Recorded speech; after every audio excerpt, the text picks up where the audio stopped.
Veľké kroky robíte. Tak na mieste prešlapnite ako keby.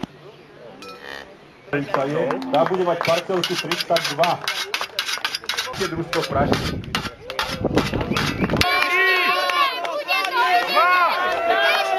Ruku ľavú hore!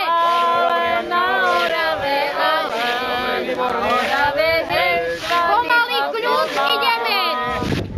No už konec a teraz pridajte, hop, hop, hop, hop! Máš tak vyššie zobrať na kosu a len tak sa ti tráva ide, poď!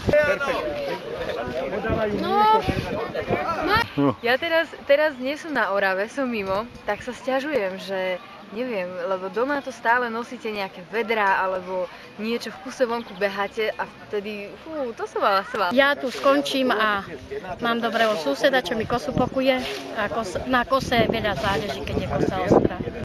Najdôležitejšie je srdce. A prvých 5 rokov života.